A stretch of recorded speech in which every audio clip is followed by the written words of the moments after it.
Hello student, how are you? Hope that you are fit and fine at your home in the lockdown. Today I am going to teach you class 8 social studies lesson 1, the modern period, आधुनिक काल. Period in history. We divide history into periods on the basis of something which has had a profound impact in the way we live.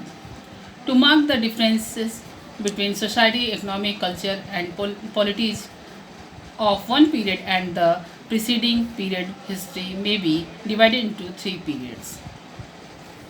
हम अपने जीवन शैली के आधार पर इतिहास को कई भागों में बांटते हैं. सामाजिक, आर्थिक, सांस्कृतिक, राजनीतिक बिंदुओं के आधार पर हम इतिहास को तीन भागों में बांटते हैं. Ancient period. The ancient period is generally considered to be the period before the 8th century. It is believed that the change from this period to the medieval period occurred with the arrival of the Turk in India. 8वीं शताब्दी से पहले के समय को प्राचीन काल माना जाता है. ऐसा माना जाता है कि इस काल में से मध्यकाल में परिवर्तन तुर्कों के आने से हुआ. Medieval period. The medieval period is from the 8th century to 18th century. The process of setting up an empire by the Turk brought about profound change in the way of life of the people. The changes from the medieval period to modern period occurred with the arrival of the British to the shore of India. मध्यकाल का समय 8वीं शताब्दी से 18वीं शताब्दी तक है. तुर्कों के साम्राज्य गठन के दौरान लोगों के जीवन शैली में बहुत परिवर्तन आया. मध्यकाल से आधुनिक काल का परिवर्तन ब्रिटिश के आगमन से हुआ. Modern period. The modern period is generally said to have started in the 18th century. Some of the defining features of the modern era and industrialization, urbanization, scientific progress, colonization, swift transport and communication, democratic political system, widespread literacy, and large-scale migration of people in search of new occupations. सामान्यतः 18वीं शताब्दी से आधुनिक काल की शुरुआत मानी जाती है. इस काल की प्रमुख विशेषताएं औद्योगिकरण, शहरीकरण, वैज्ञानिक विकास, तीव्र यातायात और संचार, प्रजातांत्रिक, विश्वव्यापी शिक्षा तथा बड़े पैमाने पर लोगों का व्यवसाय के लिए पलायन है. Modern period in Europe. Many significant changes occurred in the modern era in Europe. Trade flourished between the European and Arabs. The trade helped in growth of large cities. These cities became center of secular learning, which developed many intelligent minds. Europe में मध्यकाल में Europe में बहुत से महत्वपूर्ण परिवर्तन हुए. Europe तथा अरब के बीच व्यापार बढ़ा, जिससे बड़े बड़े शहरों का विकास हुआ. New inventions. The speed of inquiry led to many scientific invention. The invention of the printing press helped in spreading new ideas through printing material. People took new interest in different aspects of human life. Painting, literature, sculpture, theatre, music captured their interest. The famous universities became center of learning. जानने की भावना से वैज्ञानिक खोजों को बढ़ावा मिला. Printing press के आविष्कार ने नए विचारों को फैलाने में मदद की. लोगों की रुचि पेंटिंग, साहित्य, मूर्तिकला, नाटक तथा संगीत की ओर बढ़ा. Voyages. The invention of mariners compass and quadrant and improvement in ship building and cartography improved the prospects of long sea voyages. Explorers like Christopher Columbus, Vasco da Gama, and Ferdinand Magellan discovered new sea routes to the west and the east. New places were discovered and trade settlements were set up in different parts of Asia, Latin America, and Africa. Marine compass की खोज और quadrant के विकास में ने जहाज निर्माण तथा मानचित्र की सहायता से लंबी समुद्री यात्रा की शुरुआत की। बहुत से खोजकर्ता जैसे Columbus, Vasco D gamma, Magellan आदि ने पश्चिम से पूर्व तक बहुत से समुद्री मार्ग की खोज की। नई जगहों की खोज से एशिया, लैटिन अमेरिका तथा अफ्रीका के बीच व्यापारिक संबंध बढ़े।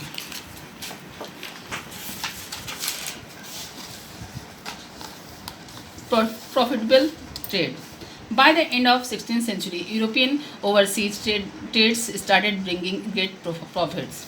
The ruler of various European countries started giving exclusive right to group of merchants to set up companies to trade in lieu of good share of their profit. Holland, Britain, and France were among such countries. In this way, the English East India Company was set up in 1600. The Dutch East India Company was set up to 1602, and the French East India Company was set up in 1664. 16वीं शताब्दी के अंत तक European सुदूर देशों के व्यापार से अच्छा मुनाफा कमाने लगे थे। विभिन्न यूरोपीय देशों के शासकों ने व्यापारियों के समूह को अपनी व्यापारिक कंपनी बनाने की परमिशन दे दी, जिससे अच्छा मुनाफा हो सके। इस प्रकार 1600 ईस्वी में भारत में इंग्लिश ईस्ट इंडिया कंपनी, 1602 ईस्वी में डच ईस्ट इंडिया कंपनी और 1664 ईस्वी में फ्रेंच ईस्ट इंडिया कंपनी की स्थापना हुई। Colonisation. Several European countries managed to establish their political control over large areas around their trade settlement in different countries all over the world. These areas came to be known as colonies, and the process of acquiring colonies was known as colonization. Britain, Portugal, Spain, France, Italy, etc. established their colonies in Asia, Africa, and Latin America. बहुत से यूरोपीय देशों ने जिन देशों में व्यापार करते थे वहाँ अपने राजनीतिक प्रभुत्व की स्थापना की। ये सभी क्षेत्र कॉलोनीज कहलाने लगे तथा पूरी प्रक्रिया कॉलोनाइजेशन कहलाई। Political revolutions. Political revolution established the right of the people to participate in their own government. In a revolution in Britain in the late 17th century, the monarchs became answerable to the parliament. More such revolution took place in France and North America in the 18th century. राजनीतिक क्रांति ने लोगों को अधिकार दिया कि वे अपने सरकार का हिस्सा बन सकें। इस क्रांति ने 17वीं शताब्दी के अंत तक ब्रिटेन राजशाही पार्लियामेंट के लिए जवाबदेह बनी। इस प्रकार फ्रांस तथा उत्तरी अमेरिका में भी 18वीं शताब्दी में ऐसी क्रांति हुई। Industrial revolutions. As the voice led to the discovery of new lands, trade grew phenomenally. The new lands provided new raw material and ready markets to sell the products. So the volume of production of finished goods needed to be increased to meet the tremendous demand. Till this time, the domestic system of production was prevalent. The craftsmen worked at home with simple tools and with the help of their family member. समुद्री यात्रियों द्वारा नई जगहों की खोज से व्यापार में एक नई क्रांति आई।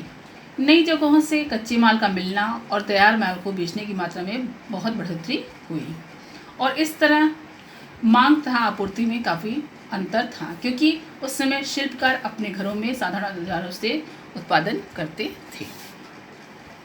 Increased demand for goods required mass productions and the factory system was invented.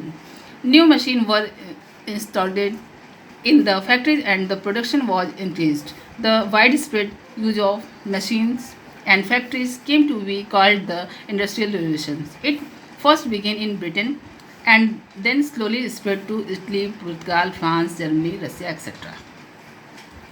इस प्रकार अच्छे और अधिक सामान की मांग को देखते हुए फैक्ट्री सिस्टम की खोज हुई। फैक्ट्री में नई नई मशीनें लगाई गई जिससे उत्पादन में वृद्धि हुई। ये पूरी प्रक्रिया औद्योगिक क्रांति कहलाती है। It first begin in Britain, ये सबसे पहले ब्रिटेन में प्रारंभ हुआ, and then slowly spread to Italy, Portugal, France, Germany, Russia, और इसका धीरे धीरे वो इटली, पुर्तगाल, फ्रांस, जर्मनी और रसिया में फैला। Capitalism Before the Industrial Revolution took place in the European countries, the land was under various feudal lords who were powerful. They collected taxes and imposed fine on farmers and lived a life of luxury. औद्योगिक क्रांति के पहले यूरोपीय देशों में जमींदार जमीनें बहुत से सामंत या जमींदारों के पास थी, जो कि किसानों से टैक्स लेते थे और अच्छा जीवन व्यतीत करते थे।